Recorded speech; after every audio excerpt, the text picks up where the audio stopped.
हरिवंश पुराण जी का स्वाध्याय हम सभी कर रहे हैं। आचार्य जिनसेन जी द्वारा विरचित।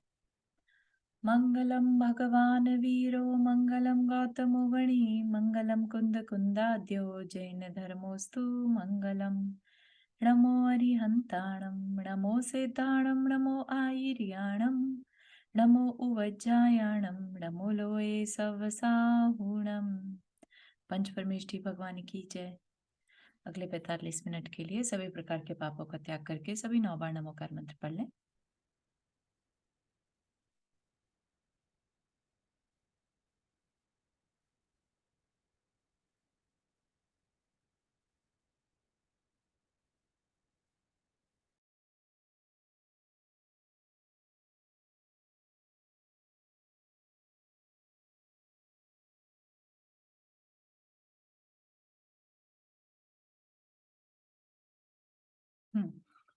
तो हमारा इसमें विषय चल रहा था सत्यभामा और रुक्मणी का, कि किस तरह से नारद जी ने रुक्मणी की जानकारी कृष्ण तक पहुंचाई और उसका विवाह करवाया, है ना। रुक्मणी जब आ गई वहां पर, तो फिर वहां पर दुर्योधन के दूत ने कहा कि अगर आपके जो भी पुत्र होगा पहले, उसके साथ मेरी पुत्री का विवाह होगा। ठीक। जब दोनों के एक ही दिन पुत्र हुआ, तो रुक्मणी के पुत्र को एक धूमकेतु नाम का एक असुर कुमार जो है वो हरण कर कर ले गया। ठीक। तो उसकी वजह से रुक्मणी बहुत परेशान हुई और अचानक से नारद जी वहां आए। तो उन्होंने कहा कि मैं पता करता हूँ कि वो कहाँ गया। तो उन्होंने कहा कि अवधि ज्ञानी मुनिराज जो यहाँ पर आसपास में है, अति मुक्तक मुनिराज, वो तो केवल ज्ञान पाके और मोक्ष चले गए। और जो नेमी कुमार हैं, इवन दो उनके पास अवधि ज्ञान है, वो नहीं बताएंगे। क्यों नहीं बताएंगे ये नहीं पता। ठीक। तो उन्होंने कहा कि मैं ऐसा करता हूँ, विदेह क्षेत्र में जो सिमंदर स्वामी है, मैं उनके पास जाके पता करता हूँ, है ना। तो वो वहां पर उड़कर गए। तो वहां पर एक चक्रवर्ती बैठे हुए थे। तो उन्होंने पूछा कि ये 10 धनुष का, आप ये देखिए 10 धनुष का बराबर में, एक धनुष बराबर में 6 फीट, है ना। इतना ही होता है ना, 4 हाथ। एक धनुष बराबर में 4 हाथ और 4 हाथ बराबर में 6 फीट। तो जो नारद जी हुए वो कितने फीट के हो गए? 60 फीट। स्टिल अपन लोग से तो बहुत ऊंचे हो गए, है ना। और जो वहां पर चक्रवर्ती बैठे थे वो 500 धनुष के। तो उन्हें लगा एक छोटा सा ये मनुष्य जैसा कीड़ा कैसे आ गया। तो फिर उन्होंने पूछा कि ये कहाँ से आया। तो ये भरत क्षेत्र के नारद जी हैं। ठीक है। तो फिर उन्होंने पूछा प्रद्युम्न के बारे में कि भाई ये रुक्मणी का पुत्र का कोई कहाँ चला गया, कि उसका हरण हो गया, है ना। पुरुभव का कोई बैरी उसको हर के ले गया। तो अब उस प्रद्युम्न के चरित्र की बात चल रही है कि उसकी कथा क्या है। ठीक। तो पुरुभव में क्या पता चला हमें कि एक ब्राह्मण और ब्राह्मणी थे, है ना। उनके 2 पुत्र थे, अग्निभूति और वायुभूति, है ना। और दोनों बड़े मतलब अहंकारी थे, नहीं समझते थे किसी भी चीज को और किसी चीज को। तो एक बार एक सात्विकी मुनिराज थे जिन्होंने अ, उन उन दोनों ब्राह्मण कुमारों को बताने की कोशिश करी, किसी तरह समझाने की कोशिश करी, तो उल्टा वो उन्हें ही मारने के लिए आने लगे। जब वो उन्हें मारने के लिए आने लगे, तो जो वनराज थे, जो वन के देवता थे, यक्ष थे, उन्होंने उन्हें कीलित कर दिया, एक जगह पर रोक दिया, है ना। और रोक दिया तो उन्हें रियलाइज हो गया कि धर्म की पावर कितनी ज्यादा है। ठीक है, कि मुनिराज ने कुछ नहीं किया फिर भी हम कीलित हो गए। तो ये देखकर उन्होंने अपने अंदर जो है जिन धर्म को पालने की एक भावना बना ली। ठीक। यहीं तक देखा था, ये देख लिया था हमने कि नहीं कल, है ना। ये हो नहीं चुका नहीं, यहाँ तक हो चुका है। हो गया था, है ना? जाति स्मरण हो गया तो उसके बाद उनकी हाँ बात कर हो चुका है। हाँ। तो दोनों ने डिसाइड कर लिया, है ना। दोनों ने फिर व्रत धारण कर लिए। ठीक है ना। तो उसके बाद क्या हुआ, श्रावक पद धारण कर लिए और सम्यक दर्शन की भावना होने से दोनों क्या हो गए, सौधर्म स्वर्ग में देव बन गए। ठीक है। अब अग्निभूति वायुभूति दोनों देव बने हुए हैं। और उसके बाद वहां से च्युत होकर अयोध्या नगरी में रहने वाले समुद्रदत्त सेठ की धारिणी नामक स्त्री से पुत्र उत्पन्न हुए। दोनों, उनका पुत्र का नाम क्या था, पूर्णभद्र और मणिभद्र। एक बार वो लोग मुनिराज के दर्शन के लिए जा रहे थे, तो रास्ते में उन्हें एक कुत्ती और एक चांडाल दिखाई दिया। दोनों के ऊपर उन्हें बड़ा स्नेह आया, तो उन्हें बड़ा आश्चर्य हुआ कि कैसे, क्यों स्नेह हुआ, है ना। तो फिर अवधि ज्ञान मुनिराज ने क्या जवाब दिया उसका देखते हैं, है ना। अवधि ज्ञान के द्वारा तीनों लोकों की स्थिति को जानने वाले मुनिराज ने कहा कि ब्राह्मण जन्म में तुम्हारे जो माता पिता थे वे ही ये कुत्ती और चांडाल हुए हैं। जो अग्निभूति और वायुभूति के माता पिता थे वो ही ये हुए हैं। सो पूर्व भव के कारण इन पर तुम्हारा स्नेह हुआ है। इस प्रकार सुनकर तथा मुनिराज को नमस्कार कर दोनों भाई कुत्ती और चांडाल के पास पहुंचे। वहां जाकर उन्होंने उन दोनों को धर्म का उपदेश दिया तथा पूर्व भव की कथा सुनाई, जिससे वे दोनों ही शांत हो गए। चांडाल ने संसार से विरक्त हो दीनता छोड़ चारों प्रकार के आहार का त्याग कर दिया और 1 माह का संन्यास ले मरकर नंदीश्वर द्वीप में देव हुआ। नंदीश्वर द्वीप में देव लोग रहते हैं, है ना, व्यंतर जाति के देव रहते हैं। तो वहां पर जाकर वह देव हुआ। और जो दूसरी थी कुत्ती, इसी नगर में राजा की पुत्री हुई। किस कारण से? अपने शांत परिणामों से, धर्म को सुनने के बाद उसके जो परिणाम अच्छे हुए, वह राजा की पुत्री हुई। इधर राजपुत्री का स्वयंवर हो रहा था। जिस समय वह स्वयंवर में स्थित थी, उसी समय पूर्वोक्त नंदीश्वर देव ने आकर उसे संबोधा, जिससे संसार को असार जानकर सम्यक्त्व की भावना से युक्त उस नव यौवनवती राजपुत्री ने एक सफेद साड़ी का परिग्रह रख आरिका की दीक्षा ली। ठीक, तो उन्होंने आरिका दीक्षा ले ली। और उधर जो पूर्णभद्र और मणिभद्र थे, दोनों भाई चिरकाल तक श्रावक के उत्तम एवं श्रेष्ठ व्रत का पालन कर अंत में सल्लेखना द्वारा स्वधर्म स्वर्ग में उत्तम देव हुए। ठीक, तो जो ब्राह्मण के पुत्र थे जिस भाव में, उसमें भी अग्निभूति और वायुभूति ने जिन शासन को का पालन किया, सम्यक्त्व को धारण किया, तो स्वधर्म स्वर्ग में देव हुए। अब फिर से वो पहले ब्राह्मणी के एक वैश्य के घर जन्म लिया उन्होंने दोनों ने, और फिर से उन्होंने सल्लेखना मरण करके स्वधर्म स्वर्ग में उत्तम देव हुए। पश्चात स्वर्ग से च्युत होकर अयोध्या नगरी के राजा हेमनाभ की धरावती रानी से में मधु और कैटभ नामक पुत्र हुए।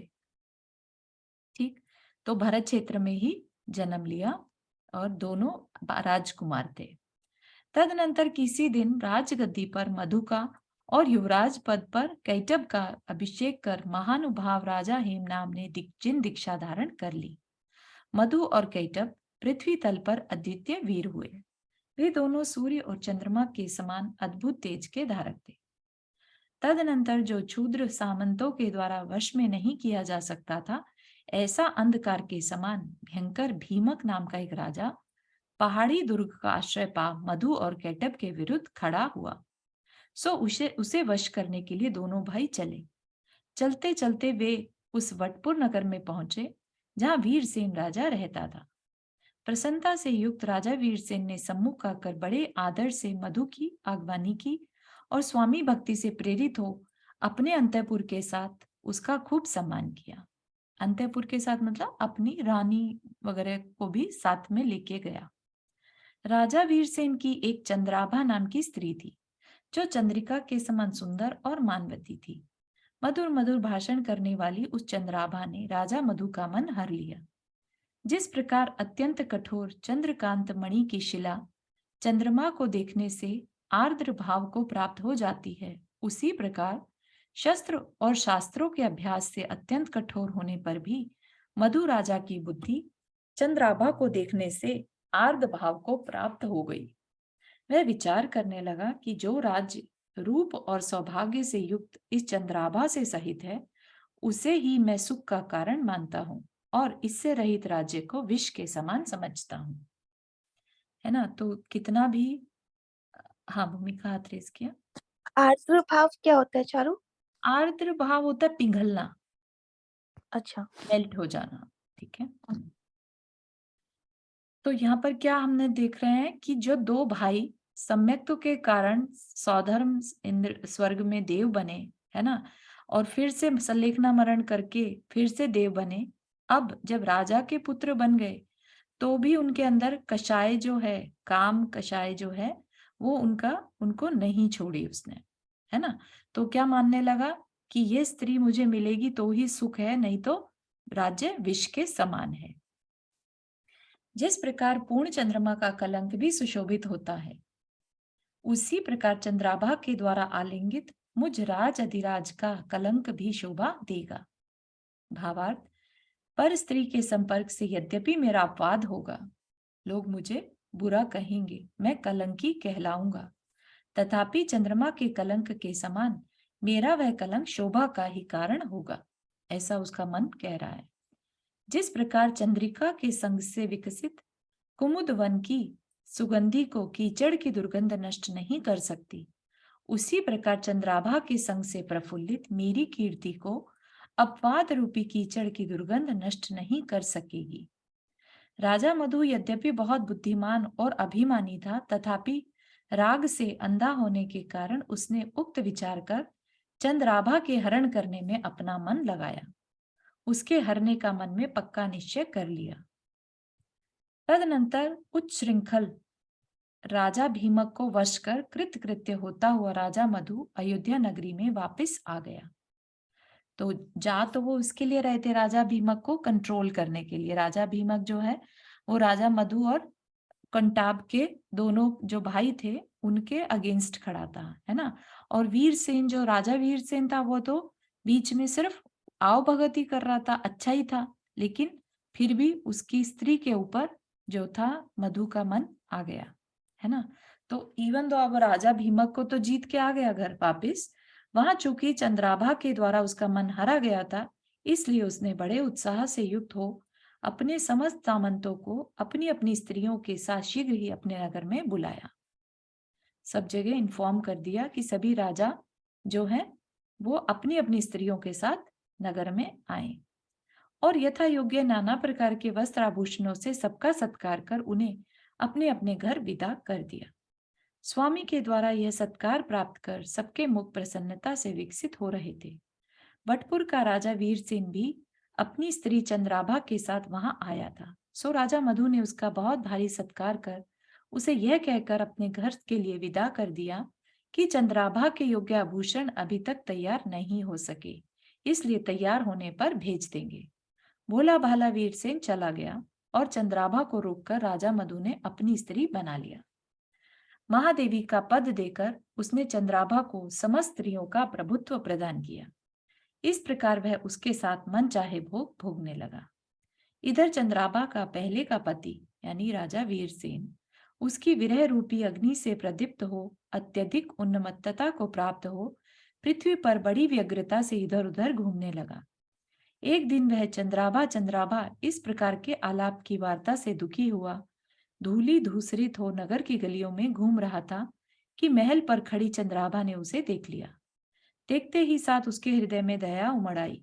उसने पास ही बैठे राजा मधु से कहा कि हे नाथ, देखो यह मेरा पूर्व पति कैसा प्रलाप करता हुआ घूम रहा है। उसी अवसर पर मतलब अराउंड उसी टाइम पर कुछ क्रूर कर्मचारियों ने पर स्त्री सेवन करने वाले किसी पुरुष को पकड़कर न्याय के वेता राजा मधु के लिए दिखाया और कहा कि हे देव, इसके लिए कौन सा दंड योग्य है। राजा मधु ने उत्तर दिया कि यह अपराधी अत्यंत पापी है, इसलिए इसके हाथ पांव तथा सिर काटकर इसे भयंकर शारीरिक दंड दिया जाए। देवी चंद्राभा ने उसी समय कहा कि हे देव, क्या यह अपराध आपने नहीं किया? आपने भी तो पर स्त्री हरण का अपराध किया है। चंद्राभा के उक्त वचन सुनते ही राजा मधु तुषार से पीड़ित कमल के समान मलान हो गया। तुषार मतलब बर्फ, बर्फ जैसे जला देती है ना, ठंडी होने पर भी बर्फ जो है पेड़ों को पत्तियों को जला देती है ना। तो तुषार से पीड़ित कमल के समान मलान हो गया, उसके मुख की कांति नष्ट हो गई। वह विचार करने लगा कि मेरा हित चाहने वाली इस चंद्राभा ने यह सत्य ही कहा है। सचमुच ही पर स्त्री हरण दुर्गति के दुख का कारण है। पति को विरागी देख चंद्राभा ने भी विरक्त हो कहा कि हे प्रभु, इन पर स्त्री विषयक भोगों से क्या प्रयोजन। हे नाथ, ये भोग यद्यपि वर्तमान में सुख पहुंचाने वाले हैं, तथापि परिपाक काल में, परिपाक काल मतलब जब कर्म फल उदय देने में आएगा, उसमें किम पाक फल के समान दुखदाई है, मतलब बुरे फल के समान दुखदाई है। सज्जन पुरुषों को वे ही भोग इष्ट होते हैं जो निज और पर के संताप के कारण नहीं है। अन्य विषय रूप भोगों को सत्पुरुष भोग नहीं मानते। ठीक है। चंद्राभा के द्वारा इस प्रकार समझाए जाने पर राजा मधु ने धीरे धीरे मोह रूपी मदिरा के सुदृढ़ मद को छोड़ दिया और बड़ी प्रसन्नता से आदर पूर्वक उससे कहा कि ठीक ठीक हे साध्वी, तुमने बहुत अच्छी बात कही। यथार्थ में सत्पुरुषों को ऐसा काम करना उचित नहीं जो परलोक तथा इस लोक में दूसरों की पीड़ा पहुंचाने वाला तथा पाप को बढ़ाने वाला हो। जब मेरे जैसा प्रबुद्ध व्यक्ति भी ऐसा लोक निंद कार्य करता है, तब अविवेकी साधारण मनुष्य की तो बात ही क्या है। जहां अपनी स्त्री के विषय में भी सेवन किया हुआ यह अत्यधिक राग कर्म बंध का कारण है, वहां पर स्त्री विषयक राग की तो कथा ही क्या है ना। यहाँ तक कि अपनी स्त्री में भी राग बहुत ज्यादा नहीं होना चाहिए, है ना, क्योंकि आगे चल के जब श्रावक के व्रत लेते हैं, अणुव्रत लेते हैं, तो उन सब में ये सब चीजों को क्या कहा है, कर्म बंध का कारण बताया है ना। तो फिर पर स्त्री विषयक राग की तो कथा ही क्या है। यह मन रूपी मदोन्मत महाहाथी ज्ञान रूपी अंकुश से रोके जाने पर भी इस जीव को कुमार्ग में ले जाता है। यहाँ विद्वान क्या करे। जो इस अंकुश मन रूपी गज को तीक्ष्ण दंडों से रोककर सुमार्ग में ले जाते हैं, ऐसे शूरवीर पुरुष संसार में विरले ही हैं। रति रूपी हस्तिनी के द्वारा हरा हुआ यह मन रूपी मत हाथी जब तक इंद्रिय विजय रूपी दंडों से युक्त नहीं किया जाता, तब तक इसके मद का नाश कैसे हो सकता है ना। तो इंद्रिय विजय करना पड़ेगा। इंद्रिय विजय में क्या क्या आ जाएगा, रसना इंद्रिय, स्पर्शन इंद्रिय, है ना।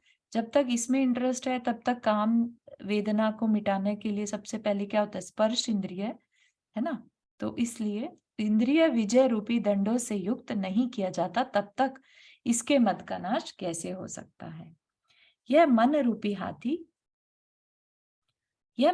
हाथी जब तक प्रयत्न पूर्वक वश में नहीं किया जा गया है, तब तक यह चढ़ने वाले के लिए भय का ही कारण रहता है, शांति का नहीं। इसके विपरीत अच्छी तरह वश में किया हुआ मन रूपी हाथी साधु रूपी महावत के द्वारा प्रेरित हो तप रूपी रणभूमि में पाप रूपी सेना को अच्छी तरह रोक लेता है। ठीक है। तो मन को वश में करने के लिए साधु रूपी महावत, है ना, प्रेरित होकर तप रूपी रणभूमि में पाप रूपी सेना को अच्छी तरह रोक लेता है। कौन रोक लेता है, जिसका मन वश में हो चुका है। शब्द रूप रस स्पर्श और गंध रूपी धान्य की अभिलाषा रखने वाले एवं मन रूपी वायु से प्रेरित हो चौकड़ी भरने वाले इस इंद्रिय रूपी मृगों के झुंड से संचित धैर्य को ध्यान रूपी मजबूत जाल से जबरदस्ती रोककर मैं तप द्वारा चिर संचित पाप का अभी हाल क्षय करता हूं। तो उसने क्या सोच लिया कि अब कुछ भी हो जाए, पहले जो किया सो किया, अब मन को कंट्रोल करके मैं तप द्वारा चिर संचित मैंने जो पाप इकट्ठे कर लिए उनका क्षय करता हूं।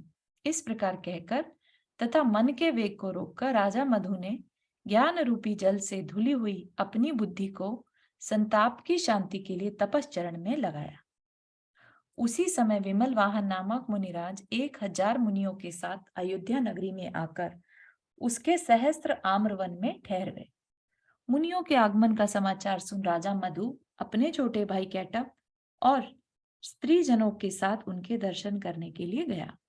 विधि पूर्वक उनकी पूजा कर उसने विशेष रूप से धर्म श्रवण किया तथा भोग संसार शरीर सुख एवं नगर आदि से विरक्त हो उसने भाई कैटअप तथा अन्य अनेक क्षत्रियों के साथ जिन दीक्षा ले ली।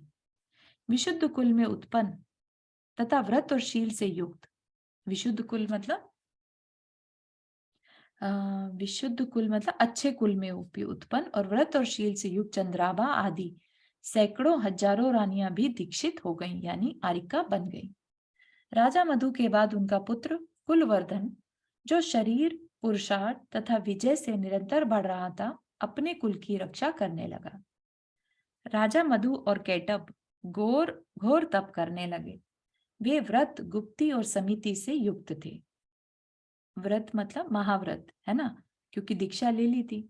महाव्रत, गुप्ती 3 गुप्तियों के बारे में जो हमने पढ़ा, और समिति 5 समिति से युक्त थी, तथा परिग्रह से रहित निर्ग्रंथ मुनिराज थे।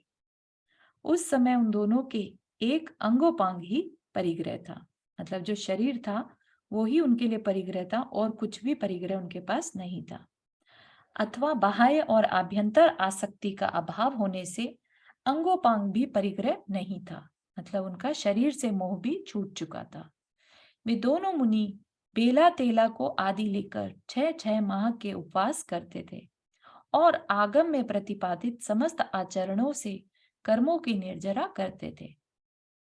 जब कभी वे ऊंचे ऊंचे पहाड़ों की चोटियों पर आतापन योग लेकर विराजमान होते थे, आतापन मतलब धूप में, गर्मी में योग करना, बैठ जाना, तब उनके शरीर के पसीनों की बूंदें टपकने लगती थी, और ऐसी जान पड़ती थी मानो कर्म ही गल गल कर नीचे गिर रहे हों। वर्षा ऋतु में जीवों की रक्षा के लिए वे विहार बंधकर वृक्षों के नीचे विराजमान रहते थे। उस समय धैर्य रूपी कवच को धारण करने वाला उनका शरीर युद्ध में बाणों की पंक्ति के समान जल की धाराओं से खंडित नहीं होता था। भावार्थ, वर्षा योग के समय वे वृक्षों के नीचे बैठते थे और जल की अविरल धाराओं को बड़े धैर्य के साथ सहन करते थे। हेमंत ऋतु की रात्रियों में वे प्रतिमा योग से विराजमान रहकर शरीर की कांति रूपी कमलिनी को जलाने वाली तुषार वायु को बड़ी शांति से सहन करते थे। तुषार वायु मतलब बिल्कुल बर्फीली हवा जो है, उसको शांति से सहन करते थे। वे दोनों धीर वीर मुनिराज उत्तम अनुप्रेक्षाओं, अनुप्रेक्षा मतलब बार बार चिंतन करना, किसका? 12 भावनाओं का, 10 धर्मों, चारित्र की शुद्धियों और परिचय जय के द्वारा संवर करते थे। संवर करना मतलब कर्मों का आना रोक देना, है ना। वे स्वाध्याय, ध्यान तथा योग में स्थित रहते थे, वैयावृत्ति करने में उद्यत रहते थे, और रत्नत्रय की विशुद्धता के द्वारा दृष्टांत पने को प्राप्त हो गए थे। दृष्टांत पने को प्राप्त मतलब देखने लायक हो गए थे, कि लोग उनका एग्जाम्पल लेने लगे। इस प्रकार अनेक हजार वर्ष तक जिन्होंने तप रूपी विशाल धन का संचय किया था, और जो शल्य रूपी दोष से सदा दूर रहते थे, ऐसे मधु और कैटब मुनिराज अंत में संवेदाचल पर आरूढ़ हुए, और वहां 1 महीने का प्रायोपगमन संन्यास लेकर उन्होंने समाधि पूर्वक शरीर का त्याग किया। ठीक, कहां से शुरू हुए थे ये दोनों? मधु और केटब का जीव देखा जाए तो श्रृंगाल थे, सियार थे, है ना, और शांति पूर्वक मरण करने से फिर ब्राह्मण के घर पैदा हो गए, ठीक है ना। तो इस तरह से आज वो इतने स्ट्रांग बन चुके थे कि मुनिराज बन के उन्होंने बहुत उत्कृष्ट तपस्या करी और समाधि पूर्वक शरीर का त्याग किया। शरीर त्याग कर वे आरण और अच्युत 15वें और 16वें स्वर्ग में हजारों देव देवियों के स्वामी इंद्र और सामानिक देव हुए। वहां 22 सागर प्रमाण उत्कृष्ट आयु को धारण करने वाले वे दोनों सम्यक दृष्टि देव स्वर्ग के उत्तम सुख का उपभोग करने लगे। उनमें जो मधु का जीव था, वह स्वर्ग से च्युत हो भरत क्षेत्र में कृष्ण नारायण की रुक्मणी रानी के उदर रूपी भूमिका मणि बन प्रद्युम्न नामक पुत्र हुआ। जो मधु का जीव है वो प्रद्युम्न, और जो कैटब का जीव था वह भी स्वर्ग से च्युत हो कृष्ण की जाम्बवती पट्टरानी में कृष्ण के समान कांति को धारण करने वाला प्रद्युम्न का शंभ नाम का छोटा भाई होगा। तो प्रद्युम्न तो ऑलरेडी जन्म ले चुका है, लेकिन अभी जो छोटा भाई है वो अभी गर्भ में नहीं आया, क्योंकि अभी जाम्बवती के साथ कृष्ण का विवाह नहीं हुआ। प्रद्युम्न और शम दोनों ही भाई अत्यंत वीर, धीर, चरम शरीरी एवं सुंदर थे, और दूसरे जन्म संबंधी महाप्रीति के कारण परस्पर एक दूसरे के हित करने में उद्यत रहते थे। अब आगे भी बताएंगे वैसे कि जाम्बवती के साथ कैसे विवाह हुआ। वटपुर का स्वामी राजा वीरसेन, जो ध्यान होगा चंद्राभा का, पति था। चंद्राभा के विरह जन्य संताप में से आर्त ध्यान में तत्पर रहता हुआ चिरकाल तक संसार रूपी अटवी में भ्रमण करता रहा। अंत में मनुष्य पर्याय को प्राप्त कर वह अज्ञानी तापस हुआ और आयु के अंत में मरकर धूमकेतु यानी अग्नि के समान प्रचंड धूमकेतु नाम का देव हुआ। तो अभी बात समझ में आ रही है कि क्यों उसने हरण किया। जो ही उसे पूर्व जन्म संबंधी बैर का स्मरण आया, त्यों ही उसने बालक प्रद्युम्न को माता से वियुक्त कर दिया। सो आचार्य कहते हैं कि पाप को बढ़ाने वाले इस बैर को धिक्कार है ना। हमें जहां तक हो सके, हमसे अगर कोई नाराज है तो हमें उस पर वर्क करना चाहिए, हमें उस बैर को वैसा ही छोड़ नहीं देना चाहिए, ठीक है ना, नहीं तो वो आगे के भवों में तकलीफ दे। अपने पूर्व संचित पुण्य ने प्रद्युम्न की मृत्यु से रक्षा की, है ना, क्योंकि प्रद्युम्न का जीव इतना पुण्य कमा चुका था। अगर वो मधु के जीव में ही रहता, वैसे ही अब ना जिन धर्म शासन को अंगीकार करते, ना मुनिराज बनते, तो बहुत पाप के साथ मरण होता और फिर ये जो देव है ये बहुत ज्यादा उनसे बैर, अच्छे से बैर निकालता, है ना, और हो सकता था ये बैर आगे भी कंटिन्यू रहता।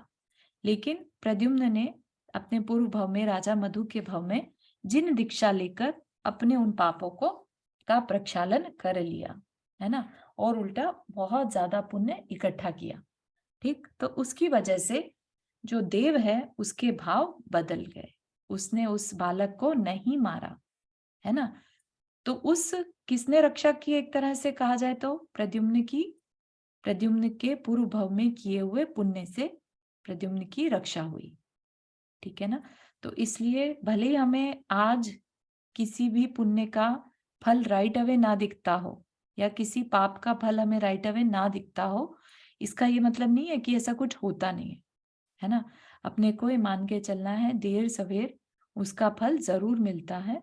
तो हमें पुण्य को संचय करने में और पाप का क्षय करने का प्रयत्न, पुरुषार्थ करना चाहिए, क्योंकि पाप और पुण्य क्या है, हमारे पूर्व भव के इकट्ठे किए हुए पुरुषार्थ हैं, ठीक है। तो प्रद्युम्न की जो पुण्य ने रक्षा की सो ठीक ही है, क्योंकि अपाय से रक्षा करने में पुण्य की यही सामर्थ्य कारण है।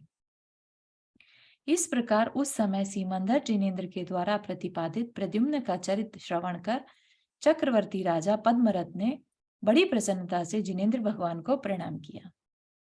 इधर आनंद के वशीभूत हुए नारद सीमंदर जिनेन्द्र को नमस्कार कर आकाश मार्ग में जा उड़े और मेघकूट नामक पर्वत पर आ पहुंचे। वहां पुत्र लाभ के उत्सव से नारद ने काल संवर राजा का अभिनंदन किया।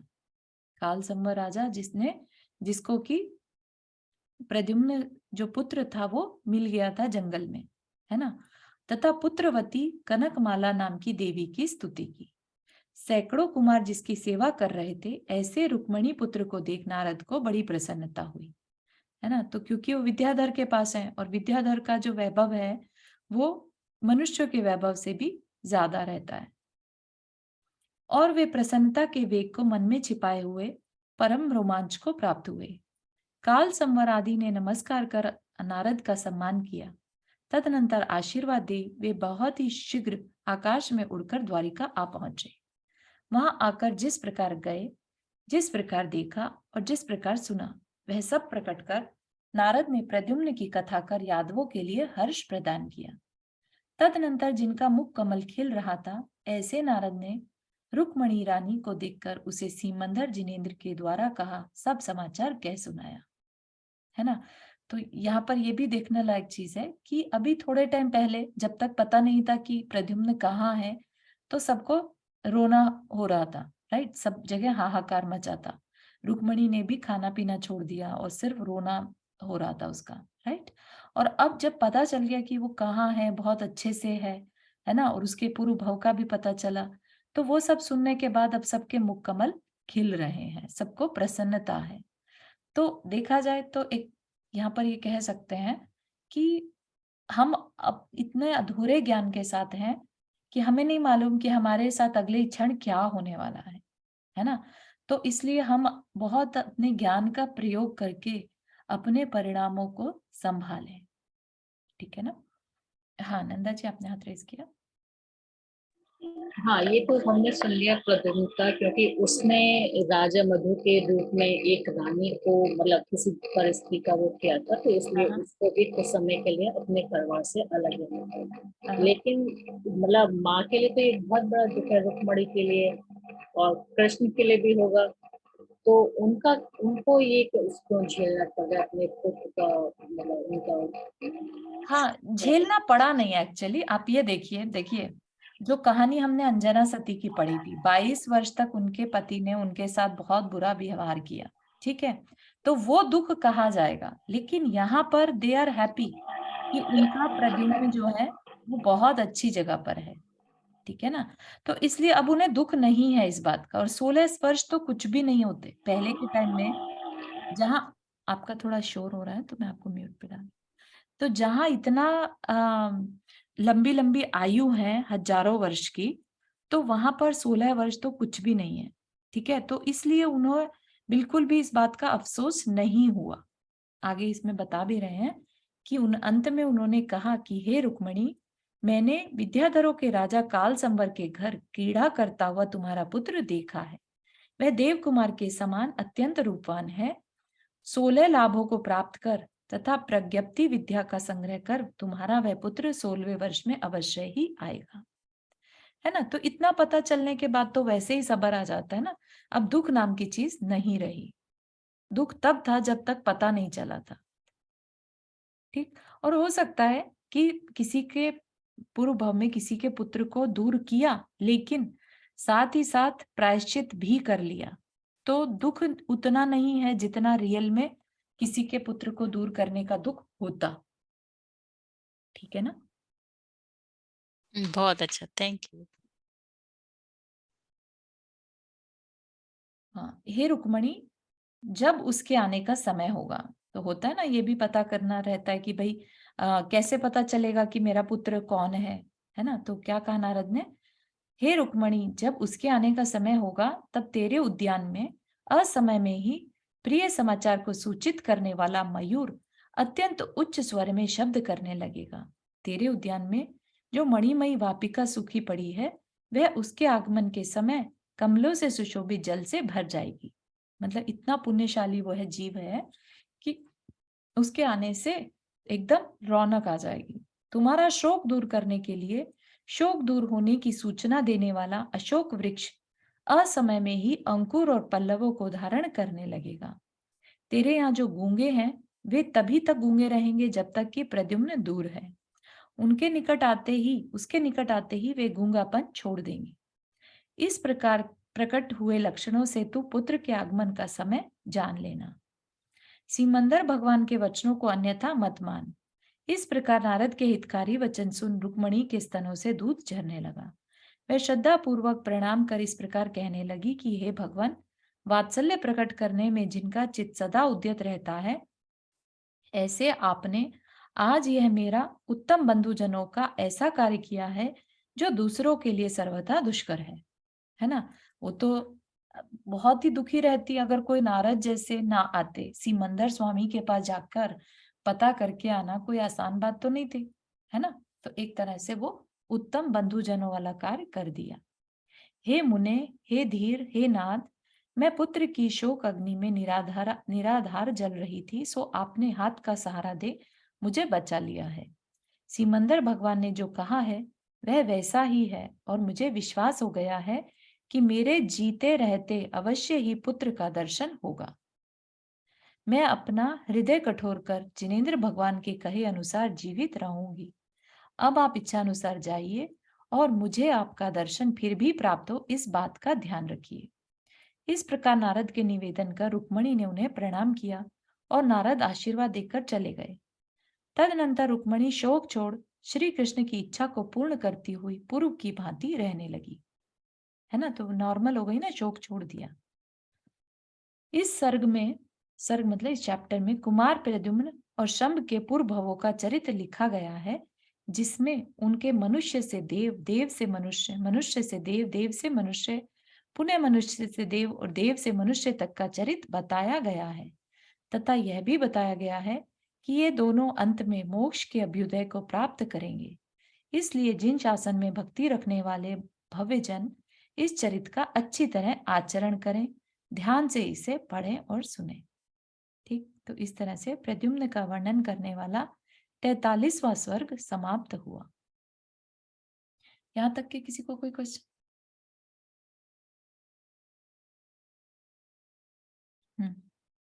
तो अब इस चैप्टर में जो है यहाँ पर श्री कृष्ण की बाकी रानियां कैसे मिली, कौन कौन थी, इसके बारे में थोड़ी चर्चा है।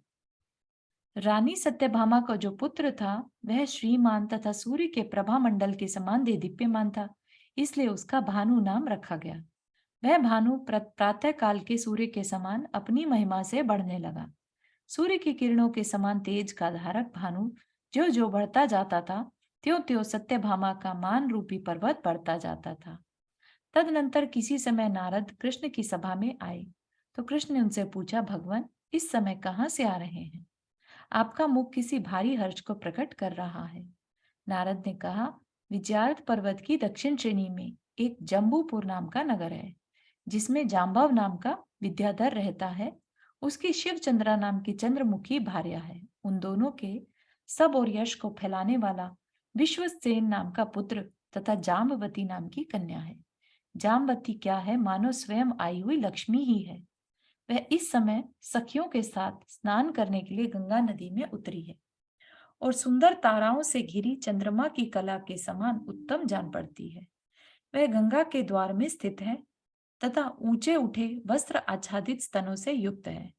वह जाम्बव नाम पर्वत से निकली नदी के समान है। जाम्बव नाम पर्वत के नदी के समान है और दूसरे के लिए प्राप्त करना अशक्य है, अथवा अपने पिता जाम्बव की सेना के समान दूसरे के लिए वश करना अशक्य है।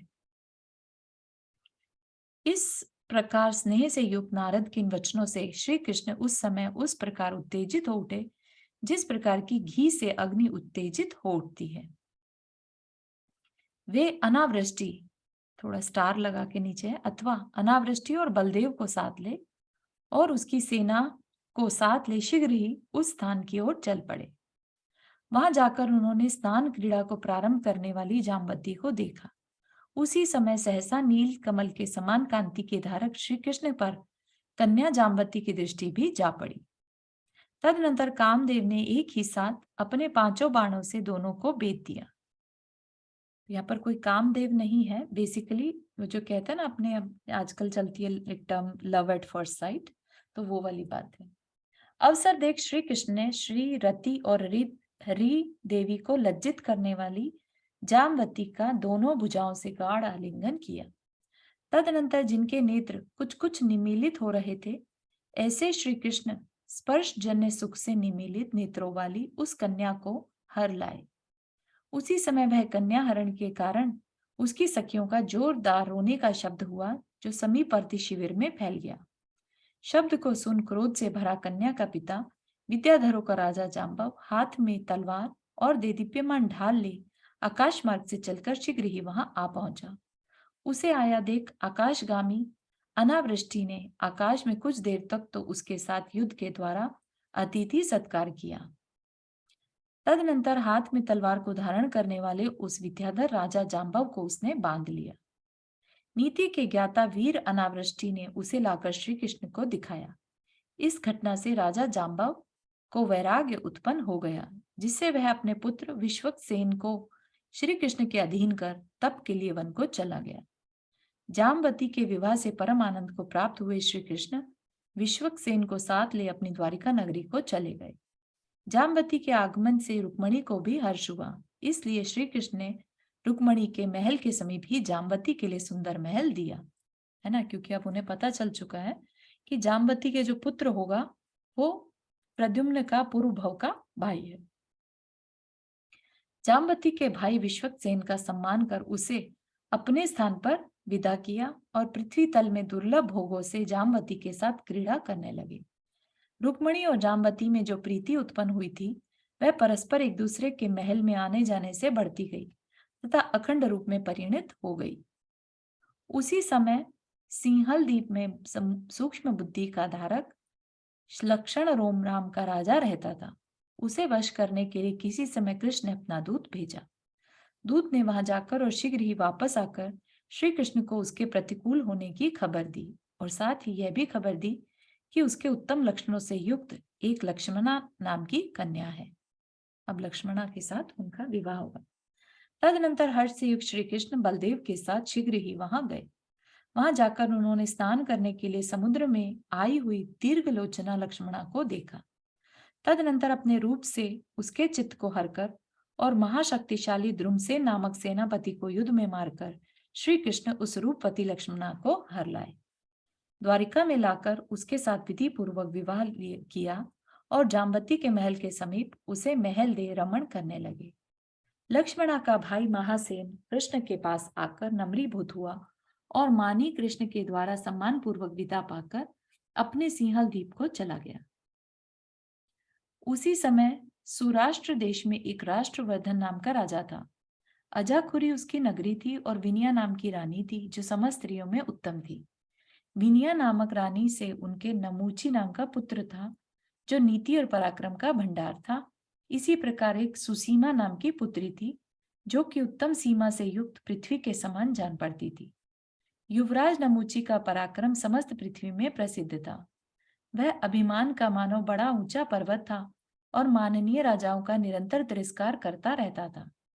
एक दिन युवराज नमूची और उसकी बहन सुसीमा दोनों ही स्नान करने के लिए समुद्र तट पर आए। इधर हितकारी नारद ने श्री कृष्ण के लिए उन दोनों की खबर दी। श्री कृष्ण खबर पाते ही बलदेव के साथ वहां गए और प्रभास तीर्थ के तीर पर जिसकी सेना ठहरी हुई थी ऐसे उस नमूची को मारकर तथा कन्या सुसीमा को हरकर द्वारिका आ गए। वहां लक्ष्मणा के भवन के समीप स्वर्णमय उत्तम महल देकर उसके साथ इच्छानुसार क्रीड़ा करने लगे। तदनंतर सुसीमा के पिता राजा राष्ट्रवर्धन ने भी पुत्री के लिए उत्तम उत्तम वस्त्राभूषण और श्री कृष्ण के लिए रथ हाथी आदि की भेंट भेजी। उसी समय सिंधु देश के वीत भय नामक नगर में इक्ष्वाकु वंश को बढ़ाने वाला मेरू नाम का राजा रहता था। उसकी चंद्रवती नाम की भार्या थी। उससे उसके एक गौरी नाम की कन्या उत्पन्न हुई थी जो गौर वर्ण की थी, रूपवती गौर विद्या के समान थी अथवा ईतियों से रहित पृथ्वी के समान जान पड़ती थी। ईतियां मतलब जो बीमारियां हो जाती हैं उनसे रहित। निमित्त ज्ञानियों ने बताया था कि यह नौवें नारायण श्री कृष्ण की स्त्री होगी, इसलिए उसके वचनों का स्मरण रखने वाले राजा मेरू ने पहले तो श्री कृष्ण के पास दूत भेजा और उसके बाद मृगरोचना गौरी को भेजा। श्री कृष्ण ने मन को हरने वाली गौरी को विवाह कर उसके लिए सुसीमा के भवन के समीप ऊंचा महल प्रदान किया। उसी समय बलदेव के मामा राजा हिरण्यनाभ अरिष्टपुर नगर में राज्य करते थे।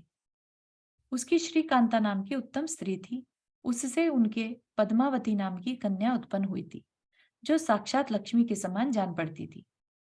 उसका स्वयंवर हो रहा है यह सुनकर अनावृष्टि के साथ साथ बलदेव और कृष्ण भी वहां गए।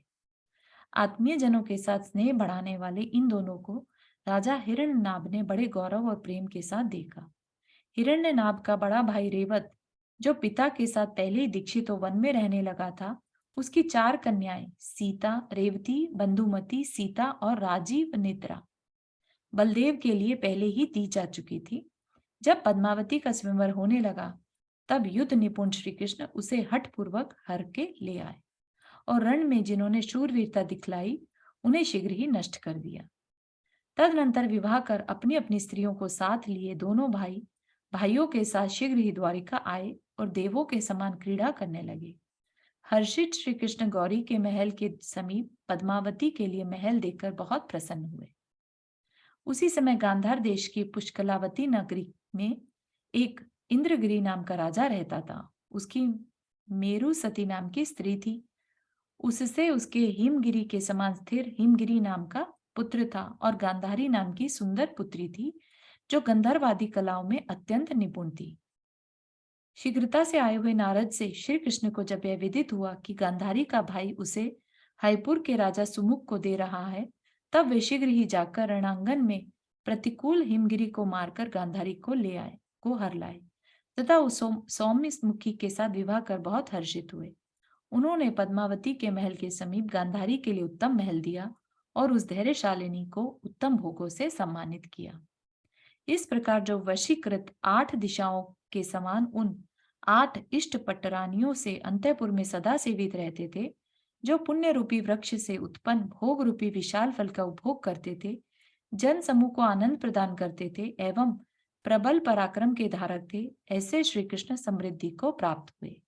गौतम स्वामी कहते हैं कि जिन धर्म को धारण करने वाला भव्य जीव युद्ध में सामने खड़े शत्रुओं के समूह को क्षण मात्र में तृण के समान पराजित कर अनायास ही उत्तम उत्तम स्त्री रूपी रत्नों को प्राप्त कर लेता है।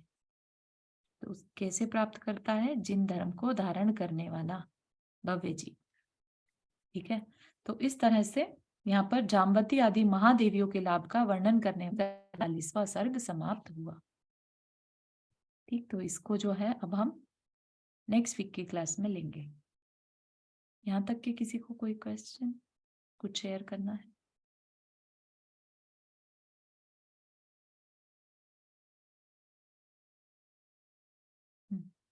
तो इतना ही रखते हैं। जा वाणी के ज्ञान से सूझे लोकालोक, सो वाणी मस्तक धरो सदा देत हो धोख। हे जिन वाणी भारती तो ही जपो दिन रहन, जो तेरा शरण आ गए सो पावे सुख चैन। 9 वर्णन करूं।